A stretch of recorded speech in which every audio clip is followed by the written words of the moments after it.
Nature can be awe-inspiring and beautiful at times, but it also has the power to unleash terrible devastation. And we can often forget that lurking just beneath the surface of our planet, there's a force that could decimate cities and cause a massive humanitarian crisis within moments. This is Unveiled, and today we're answering the extraordinary question, what if a megaquake were to strike the west coast of the United States? Are you a fiend for facts? Are you constantly curious? Then why not subscribe to Unveiled for more clips like this one and ring the bell for more fascinating content? We can see in recent times how earthquakes have shaped the course of human history. On March 11, 2011, Japan experienced its largest ever earthquake, and the fourth largest anywhere in the world since records began in 1900. A megaquake, it struck below the Pacific Ocean, about 80 miles east of Tohoku's largest city, Sendai. It arrived with a staggering magnitude of between 9.0 and 9.1. The force of such a massive earthquake generated an enormous tsunami with waves more than 130 feet high. It also caused the infamous Fukushima nuclear disaster. The results were devastating. More than 19,000 people died. More than 450,000 were left homeless. There was an estimated cost of over $220 billion in damage. And much of the immediate surrounding area is still uninhabitable due to toxic material released during the meltdown. The quake and tsunami caused damage worldwide too, including millions of dollars worth in Hawaii and along the coast of California. It currently stands as the most expensive natural disaster in history, with the effects, particularly of radiation, still being felt today. And all of this unfolded in what's generally considered to be the most earthquake-prepared country on the planet, in Japan. So what is a megaquake? Currently there's no clear consensus, but they can generally be defined as an earthquake ranking at 9 or higher on the moment magnitude scale, although they can be lower. This scale is the measuring system now preferred by most seismologists, rather than the traditional Richter scale, as it more closely charts an earthquake's energy, to the power it produces. Since 1900, every single recorded megaquake has also been what's known as a megathrust, with megathrusts occurring specifically in subduction zones, which are areas of the world map where one tectonic plate is sliding under another. But what could all of this have to do with the west coast of America? While many are familiar with the famous San Andreas fault line cutting through California, and with good reason, it's actually not, by some counts, what the west coast should be most concerned about. San Andreas is a strike-slip fault line, which means the tectonic plates that meet there are moving sideways against each other. As such, it's thought that it can only produce an earthquake with a maximum magnitude of about 8.1. Damaging for sure, and certainly with the potential to be life-threatening, but far from being as large as the earthquake that devastated Japan. It's thought that the greater danger then lies further north up the American coast and into Canada at the Cascadia subduction zone. Here, we have a 620-mile fault line that stretches from northern California to southern British Columbia. Tectonic plates are moving above and below each other, and in this region, megaquakes are a question not of if, but of when. The last megaquake to hit the Cascadia zone occurred on January 26th in the year 1700. We can't be totally sure for an event that far back, but it's believed it had a magnitude of around 9.0. It caused extensive damage on land and produced a tsunami that swept across the Pacific Ocean. The geological record shows how coastal forests and marshlands were submerged, but also, significantly, that this wasn't a one-off event. Megaquakes in this region have historically proven a regular occurrence. It's thought at least 13 of them have hit within the last 6,000 years.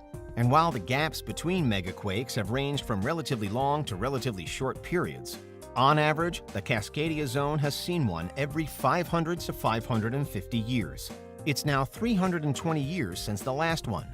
But according to geophysicist at the University of Washington, Aaron Wirth, we have a 14% chance of a magnitude 9 hitting the region in the next 50 years. Whenever the quake does hit, it'll impact roughly 60,000 square miles of the US and Canada, including the cities of Seattle, Portland, and Vancouver. Various estimates claim that a quake could kill more than 10,000 people and leave more than 1 million people homeless. But those numbers could also be a conservative prediction. By all accounts, this would be an intense, high-level disaster. So how would it play out on the ground? What are the stages of a disaster this massive? What are known as P waves would come first. These are fast-moving, high-frequency waves and are inaudible to humans. But dogs and other animals can hear them and may respond. While strange, P waves double up as last-minute warnings, as they typically arrive around 60 seconds before the actual earthquake erupts. Once they're felt, sensor-driven early warning systems can kick in to prevent damage and save lives, triggering automated tasks such as the immediate shutting down of railways, as well as the sending out of instant alerts to the public. For decades, there was very little by way of an early warning system in place along the West Coast. But thankfully, they do now exist. Most notably, the Shake Alert system, which was expanded in 2021. Now, if the first signs of a megaquake were to be felt, millions of local people should be warned to take cover. After P waves would come surface waves, which are what cause most of the visible damage, tearing the ground to pieces. Here's when things like the power grid fails, windows shatter, and shelves come crashing down. More significantly, though, the very foundations of homes and buildings can loosen and become detached, so that they travel with the earthquake. This would see houses sliding off their bases and tower blocks crumbling to the ground. In the worst-case, most widespread scenarios, millions of homes would be under threat.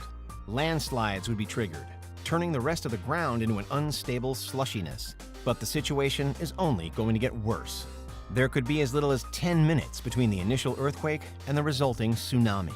The window to escape the third and final wave is extremely small, especially considering that so many of the roads out of the area will likely have been destroyed. For perspective, the 2011 tsunami that hit Japan rocketed out of its epicenter at 500 miles per hour. At that speed, the entire ocean rises up with waves up to 5 stories tall. As it hits the shore, it levels anything in its path, causing damage so widespread that the extent of it would be visible from space. And finally, the aftermath would be almost apocalyptic. Search and rescue operations would unfold in the first few weeks, followed by a massive national and international effort to restore some sort of infrastructure. The hazards would be too many to count, though. Buildings and cities would be deemed structurally unsound for months, if not years. Power stations could create severely toxic environments, as we unfortunately saw in Japan in 2011. And the emotional strain could take generations to recover from. Parts of the West Coast rank amongst the most populated in the whole of North America. There are iconic cities, cultural hotspots, and instantly recognizable locations, but they could all be lost. For now, it's a race against time. The true nature of the Cascadia subduction zone was only discovered in the late 20th century. Before then, the region was believed to be relatively safe from earthquakes. We now know that it isn't. That in fact, it could one day become the site of one of the largest earthquakes in history. The good news, however slim, is that the surrounding area has started to strengthen its building codes to better earthquake-ready its infrastructure and to implement evacuation plans. The recent developments of an early warning system could prove vital as well. There's still work that needs to be done in a region that until recently didn't realize that it was under threat. But preparations are being made. And it's no wonder, because that's what would happen if a megaquake were to strike the west coast of the United States. What do you think? Is there anything we missed? Let us know in the comments, check out these other clips from Unveiled, and make sure you subscribe and ring the bell for our latest content.